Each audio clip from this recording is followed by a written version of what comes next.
Good morning children. Online teaching class 2020-21 में आप सभी का स्वागत है। बच्चों, आप सब कैसे हो? आशा करती हूँ आप सभी स्वस्थ और खुश होंगे। बच्चों, मिड टर्म एग्जामिनेशन के पश्चात आज से हमारी ऑनलाइन कक्षा प्रारंभ हो रही है। पिछली कक्षा में मैं आप लोगों को कृतिका पाठ्य पुस्तक का रीढ़ की हड्डी पाठ पढ़ा रही थी। आज उसी पाठ को हम जारी रखेंगे।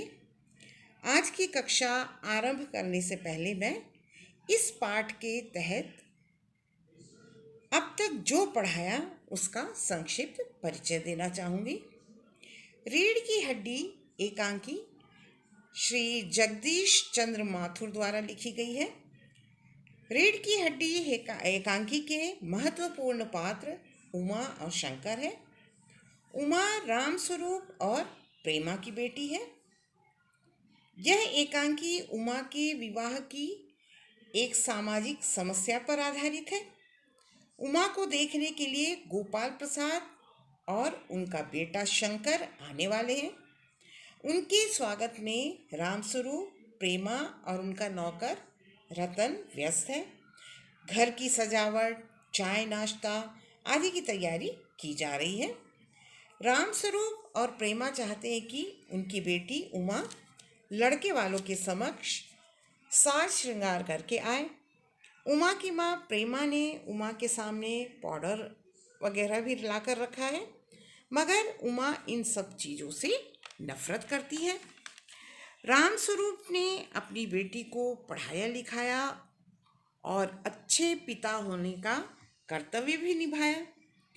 रामस्वरूप अपनी बेटी का विवाह गोपाल प्रसाद के बेटे शंकर से करवाना चाहते हैं। शंकर के पिता गोपाल प्रसाद पुराने विचारधारा में विश्वास रखने वालों में से थे। वे नए जमाने की रहन सहन से संतुष्ट नहीं थे। वे चाहते थे कि उनके परिवार की स्त्रियां पढ़ी लिखी ना हो, स्त्रियां केवल घर के कामकाज में निपुण हो। सामान्य बातचीत, चाय नाश्ता जैसी औपचारिकताएं समाप्त होने के पश्चात उमा को बुलाया जाता है। अब उमा का प्रवेश होने वाला है। गोपाल प्रसाद रामस्वरूप से कहते हैं कि हमारे लिए लड़की का खूबसूरत होना निहायत जरूरी है।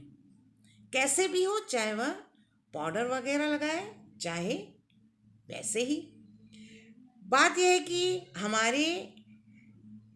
हम और आप जो है मान भी ले, मगर घर की जो औरतें हैं वो कभी राजी नहीं होती। और वो रामस्वरूप से पूछते हैं, आपकी लड़की तो ठीक है ना, दिखने में ठीक ठाक है कि नहीं? रामस्वरूप कहते हैं, जी हाँ, वह तो आप अभी देख लीजिएगा। गोपाल प्रसाद कहते हैं, देखना क्या है, जब आपसे इतनी बातचीत हमारी हो चुकी है तो यह रस्म ही समझिए। उनका कहने का ये मतलब था कि हमको आपकी लड़की पसंद आ गई है।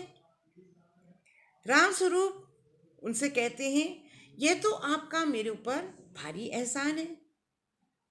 रामस्वरूप अपने आप को एहसानमंद मानते हैं कि गोपाल प्रसाद ने उनकी बेटी को अपने बहू के रूप में स्वीकार कर लिया है।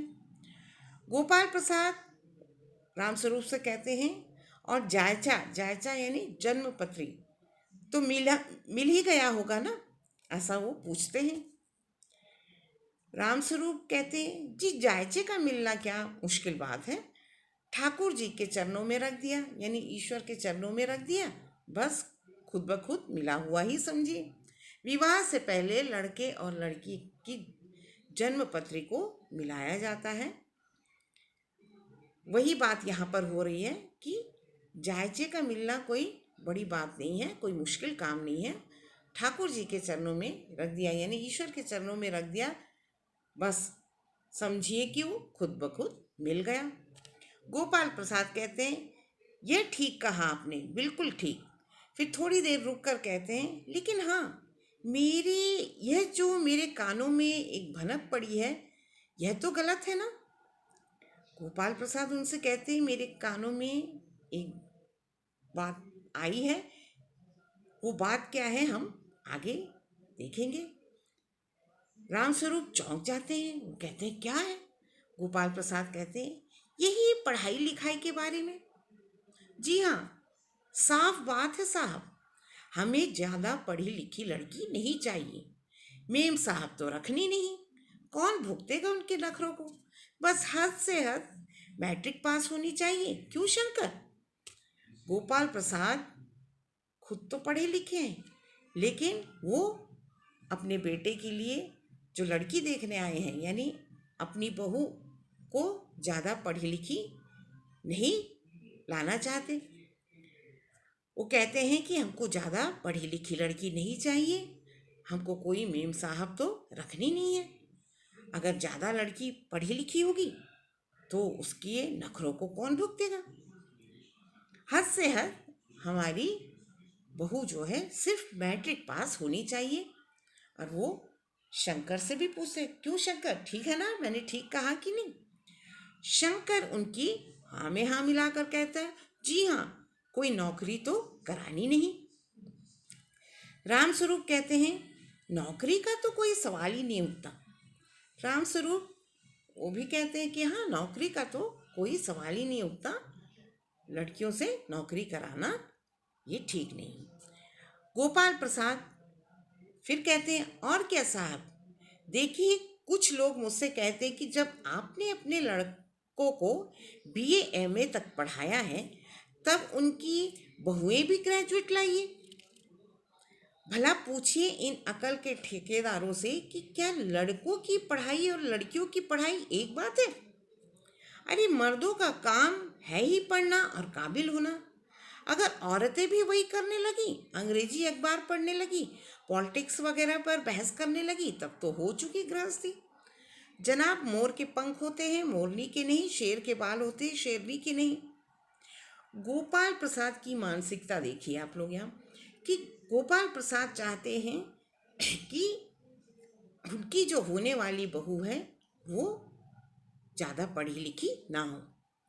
उन्होंने अपने बच्चों को, अपने बेटों को तो बीए एमए तक पढ़ाया है, लेकिन अपनी होने वाली बहू जो भी है उनको वो कम पढ़ी लिखी ही लाना चाहते हैं। वो कहते हैं कि लड़कों की पढ़ाई और लड़कियों की पढ़ाई की बात जो है एक नहीं है, एक बात नहीं है। मर्दों का काम ही होता है पढ़ना और काबिल बनना। अगर मर्दों के समान औरतें भी पढ़ लिख कर काबिल बनेगी तो तब तो गृहस्थी हो चुकी। औरतें पढ़ी लिखी होंगी तो अंग्रेजी अखबार पढ़ेगी, पॉलिटिक्स यानी राजनीति पर बहस करेगी।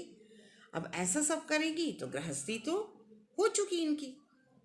मोर के पंख होते हैं मोरनी के नहीं होते, शेर के बाल होते हैं शेरनी के नहीं होते, ऐसा वो कहते हैं। उनका काम है, उनका ये कहने का मतलब है कि स्त्रियां हमेशा घर गृहस्थी संभालने के लिए ही बनी हुई है। रामस्वरूप कहते हैं जी हाँ, और मर्द के दाढ़ी होती है औरत के नहीं। ऐसा कहकर रामस्वरूप भी हंसने लगते हैं। शंकर भी हंसता है, मगर गोपाल प्रसाद थोड़ा गंभीर हो जाते हैं। गोपाल प्रसाद कहते हैं हाँ हाँ, वह भी सही है। कहने का मतलब है कि कुछ बातें दुनिया में ऐसी है जो सिर्फ मर्दों के लिए है। ऊंची तालीम भी ऐसी चीज़ों में से एक है। गोपाल प्रसाद कहते हैं कि कुछ बातें ऐसी है दुनिया में जो सिर्फ मर्दों के लिए ही होती है। उसमें ऊंची तालीम यानी उच्च शिक्षा भी उनमें से एक चीज़ है जो सिर्फ मर्दों के लिए ही बनी हुई है। रामस्वरूप शंकर से कहते हैं चाय और लीजिए।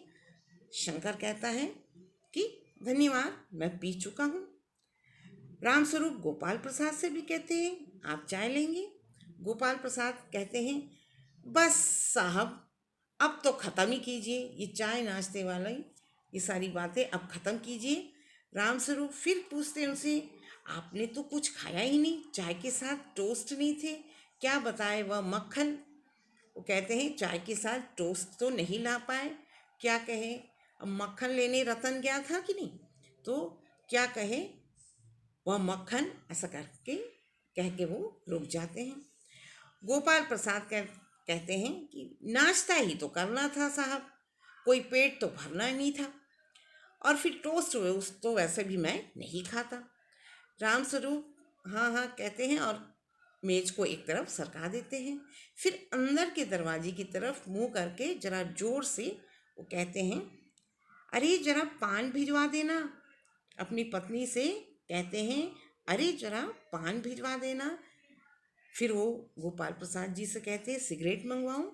गोपाल प्रसाद जी कहते हैं, जी नहीं। पान की तश्तरी हाथ में लिए उमा आती है, सादगी के कपड़े और गर्दन झुकी हुई है। पान की प्लेट हाथ में लिए हुए उमा का प्रवेश होता है। एकदम सादगी से भरे कपड़े पहनी रहती है वो, और उसकी गर्दन झुकी हुई है। बाबू गोपाल प्रसाद आंखें गड़ाकर और शंकर आंखें जो है छिपाकर उसे ताक रहे हैं। रामस्वरूप कहते, यही है आपकी लड़की। लाओ बेटी पान मुझे दो। पान की तश्तरी अपने हाथ में ले लेते हैं वो, और उमा जो है पान की तश्तरी अपने पिता को देती है।